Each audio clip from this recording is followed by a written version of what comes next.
Welcome back, gals and guys, guys and gals, gather round, feast your eyes. Today we are continuing with our drawing. And I guess the reason I've always been quiet is because I'm in the house and it's 4 in the morning and people are trying to sleep, and I live so close to my neighbors. The yard space, windows are practically touching, so they can hear. Well, they can hear everything I say. I most definitely can hear it. But yes, let's see. Where are we? Episode. Let's draw. Let's talk 35. I think. If you've watched thus far, I want to thank you for your dedication and your willpower, and you are a person amongst persons. If that wasn't such a generic statement, it might even be a compliment. So take it as you will. But yes, I appreciate the view. The view. I finally started coloring this thing. That's good. Because yeah, 4:06. We're gonna go for 20 minutes. We'll see if we've got 20 minutes of footage left on this bad boy. And I'm still watching through the episode of Faker Fortune, Van Meegeren, with you guys.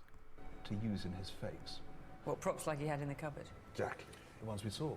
Yes, I mean, we know that Van Meegeren had a whole range of props. Perhaps the most famous was this little white jug that he used repeatedly in his fake Vermeers.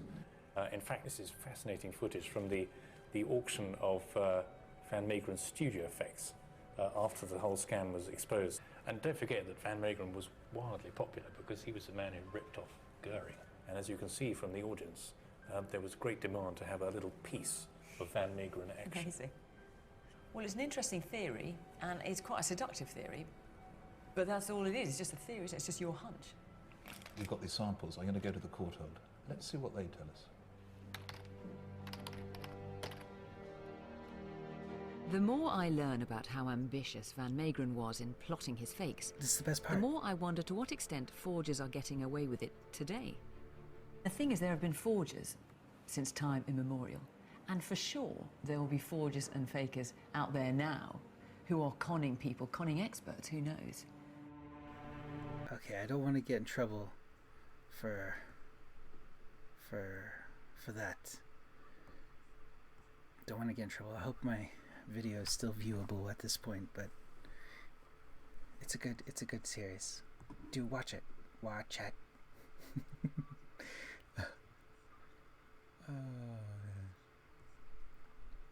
Extent of the problem. Oh man. So yes.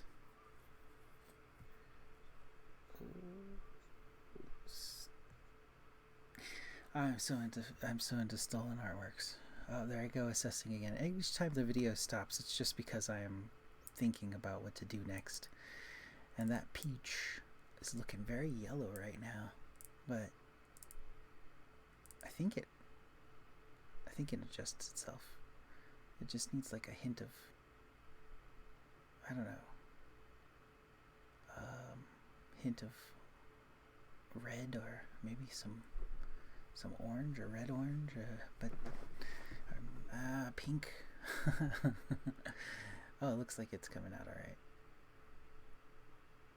Generally when I color, I'll start with the darkest darks, but this is just a fun little cartoon that I would remember doing, and I was just like, you know what, I'm just going to experiment with it, and I think it's very liberating.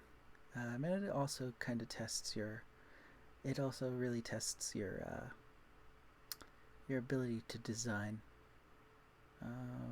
amongst other things. You're just utilizing information you've been practicing and regurgitating it, and it's nice to see it come out in such a simplified way. Sometimes simplified is very difficult, or at least a very in-depth concept. Which doesn't make it so simple then, does it? But we're talking simplicity of line, of shape, all those aspects that lead into cartoon. And here I go again trying to lecture when I just want to have fun watching this video and talking about art. But I guess that's the point, though. If I'm going to talk about art, I have to talk about it respectfully in a way that, I know how to talk about it. And sometimes I don't know how to talk about art because I don't know everything about art. I might know a bit. I imagine I'm well informed when it comes to somebody who likes the craft, loves the craft, loves the notion of mastery of skill and mastery of life. But there are aspects of art that I don't know about, and that's why I enjoy watching shows like Faker Fortune or The Forger's Masterclass or Face Off. Yeah, I even like Face Off. I started watching this other show called Portrait Artist of the Year 2020. And, something about it just something about it, I don't want to say it doesn't sit well with me, because I enjoy it, I really do, but there's just an aspect about it that I can't appreciate, and I think it's the way that they push for this notion of attaching art to something emotionally based and something that has soul, I guess. But the aspects of soul are all parts of humanity, and all parts of humanity encompass not only joy and sorrow and sadness and depression, they also encompass willpower, focus, determination, passion. And that's what I see when I look at a representational piece by somebody who is so good at executing, that it looks very much like a photograph. And some people are like, well, why not just take a photograph? Well, it's because of the thinking and the choices and the puzzle that you're making. It's because it's fun. And it's because of that usage of the tools that makes it enjoyable. That it's also interpretive. Each drawing is an interpretation of information. It's not exacting. I mean, if it was, it would be the subject, and then it wouldn't be a drawing anymore. It would be the figure. It would be the actual person. But we already have the person, so our job is to translate that information.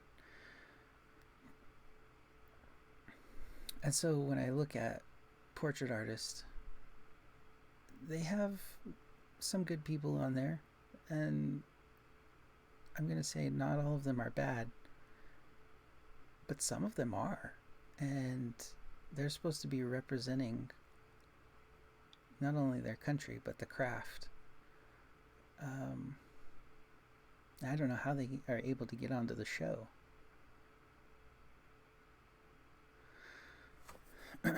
And I've seen some other artists who, they might have a different reputation. Like, they'll be like, oh, this guy was a caricature artist. Well, you can definitely tell that he can't get out of his caricature work.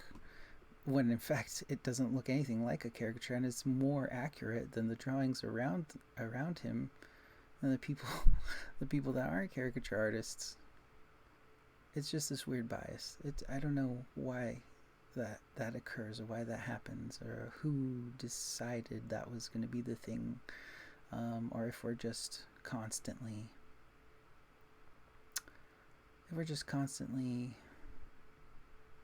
instigating that, or provoking, or what's the word? Pushing for that accidentally. I don't know. But there are some good artists on there. Not all of them are bad. However, I do think that some of the winners, there were better people. We're not just talking in terms we're not just talking in terms of painting. Because like I said, for somebody to be so dedicated to their craft that they find it in themselves to be so exacting, that's a matter of determination and willpower and focus and discipline. And like I said earlier, those are aspects of humanity. That shows soul to me. I don't know about you guys. I'm not going to discredit somebody for not being human because they do a wonderful drawing. Oh, that's too technically proficient. Technically proficient for who? For the guy who has dedicated himself to the love of his craft for years and has pushed through thick and thin to continue on with his journey in order to maybe get more accurate and have a refined sensibility. We shouldn't hold that against people. But neither should we hold it against people to be expressive.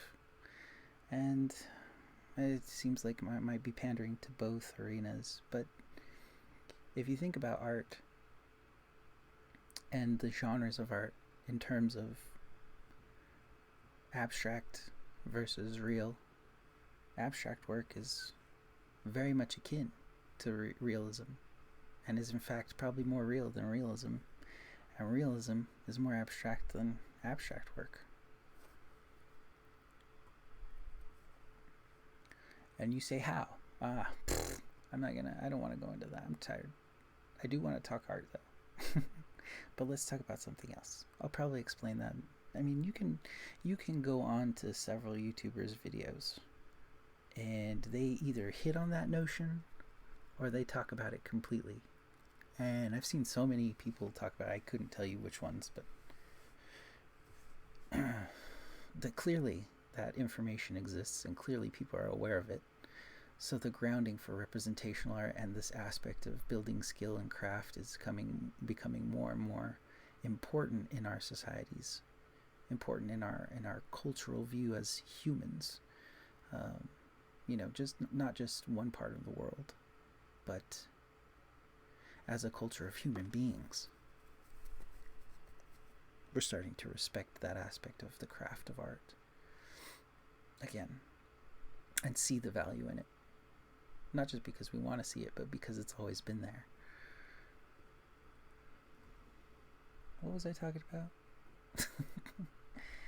4:18 in the morning.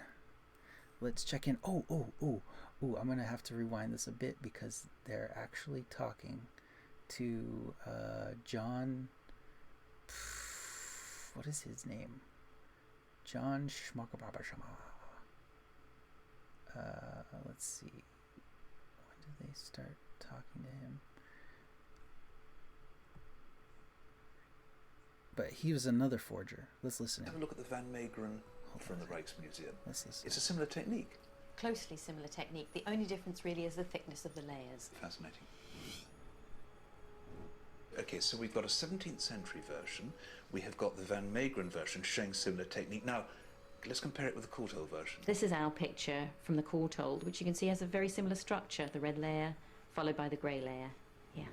So what we know about Van Meegeren is that he aped as far as possible the exact techniques of the 17th century. So if this is Van Meegeren, this is exactly what you'd expect. It rules him in. It definitely rules him in. But This is a good point because a good part because they're assessing for science the paints that he used, and he just said that he replicated everything from the 17th century exactly.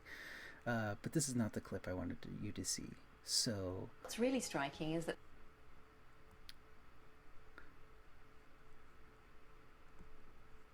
here's what we're gonna do: is we're gonna wait a minute because I don't want to get flagged. We're gonna wait a minute. I'm gonna come over here to this side, and I'm gonna find the point where they introduce what's his face. The man who has a plan. Let's see, hold on a second. Okay. Oh, artificial resin. You guys should really watch this video. Oh, jeez.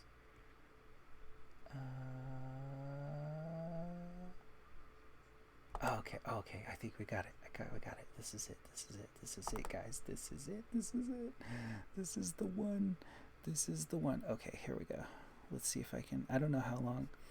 I don't know how long I should hold this for. Please forgive me if I cut it off in the middle of it, because you can go back. You can go back and watch it. It's just a little taste. I'm gonna give you a little taste. I'll give you a little taste. Come on. Okay, here we go, guys. Here we go.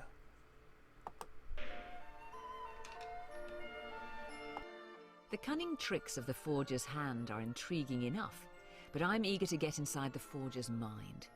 John Myatt served 4 months in prison in 1998 for painting and selling hundreds of fakes. Today, he legally produces copies by declaring that he's the real artist. But back then, he wasn't so upfront, and Scotland Yard said he'd committed the biggest art fraud of the 20th century. Wow, what a glory hole. I just signed that clock. All these are done by you. Yeah. So this is in the manner of Monet. Yeah. What else have we got here? This. That's some Monet, Avenue of Flowers, another Monet down there.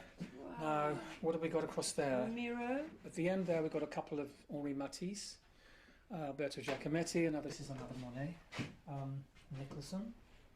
Just take me back to the beginning then, John, because you were, an art teacher? Originally I was an art teacher, and later on, about 10 years after that, when I was looking after 2 youngsters. Your 2 children? My 2 children. And I was looking after them by myself. I had to stop my teaching job because I had to be with them. So I put an advert in Private Eye, genuine fakes from £250. So you were offering to do fakes of paintings, but being completely upfront about the fact that they were fakes and these were ones that you had done. How did that change? One of the customers just took one of my paintings into one of the auction houses, and they said, "Oh, we will put a reserve on that of £25,000. Now he just paid me 250 quid for it, and he called me up and he said, "You can either keep the 250, or I'll give you £12,500. What's it going to be?" And I just said, "Yes, let's do it." And then from that moment on, you were churning them out effectively. Rolling away. Yes, I probably turned out about 200 fakes over a 6-7 year period.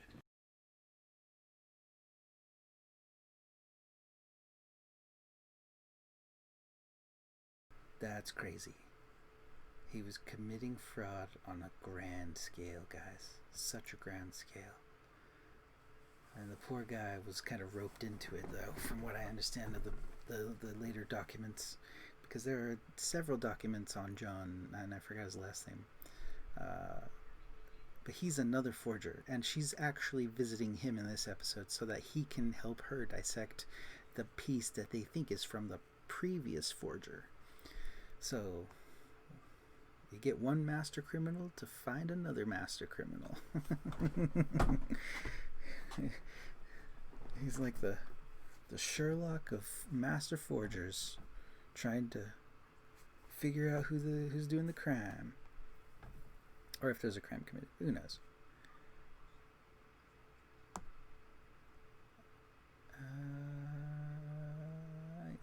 And they're talking about. Oh my gosh. And he still has forgeries out there that people might think are real. So there are all these people that are forging paintings, selling them to auction houses, selling them to galleries, and other people will buy them thinking they're the right thing.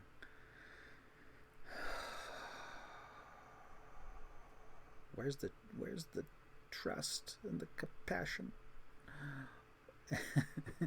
But like he said, he needed the money to support his family, and it was easy money.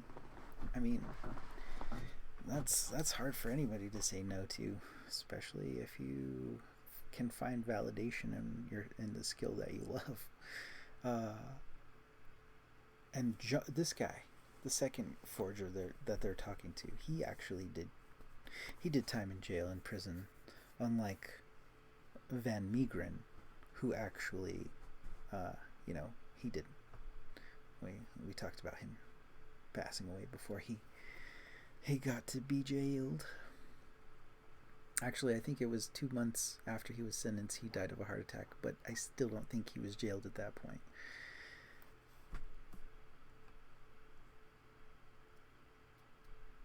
Oh, another thing that they do in the show is they go and they visit these old studios that make their own pigments from materials that you would have found in the materials in the oil paintings and in the drawings and the paintings that old masters like Claude Monet and Sargent and Bouguereau, and even before them into Da Vinci and all those guys, the Renaissance painters. They go to these shops and they find these pigments and they're like, oh yes, this pigment is a blue pigment that isn't made in great abundance because it only exists in a certain part of the world. And oh, it's so cool. It's so cool to see that. I love that kind of stuff. And they're assessing the girl with the pearl earring. They want... Okay. I'm just gonna end up spilling out the rest of this episode to you guys because it's fascinating, but I'm not gonna do that. I'm gonna touch up a little bit on it. I'm just gonna tell you right now that they're looking at the girl with the pearl earring, and they're going to have the art forger, the master forger, try and recreate it, and then repeat the same process that Van Meegeren did in order to age his paintings, and just make them look like they were super, super old.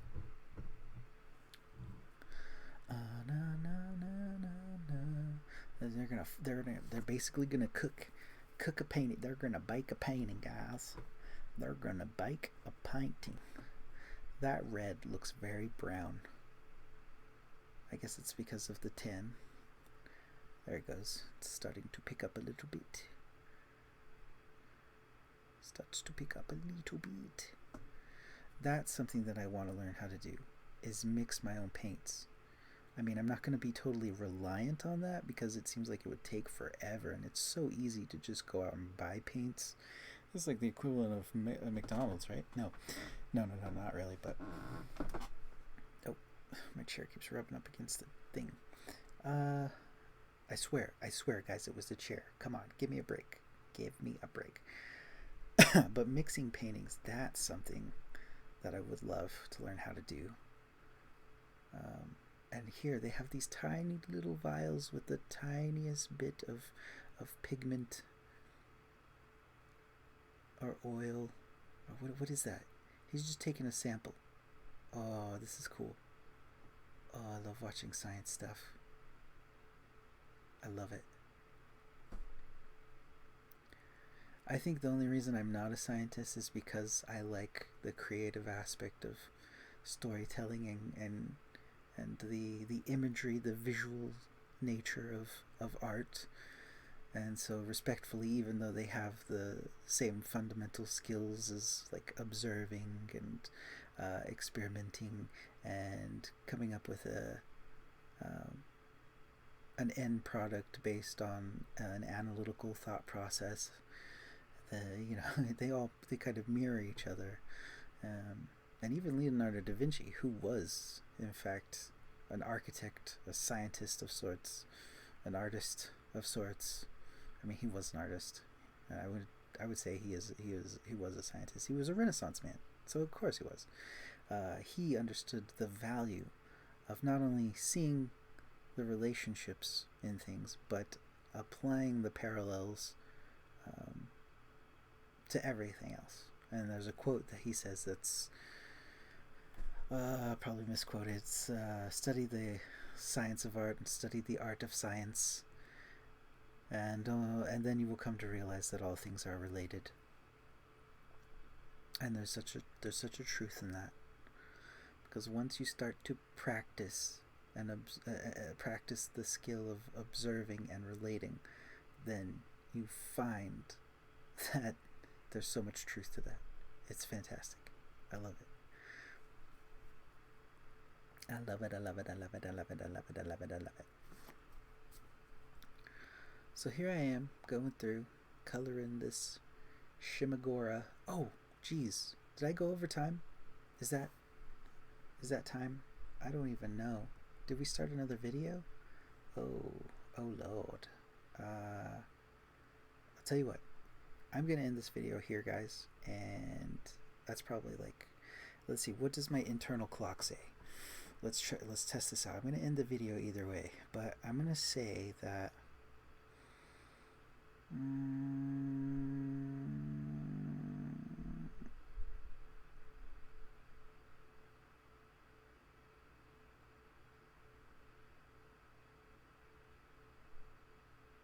I don't know, it feels like maybe 15 minutes.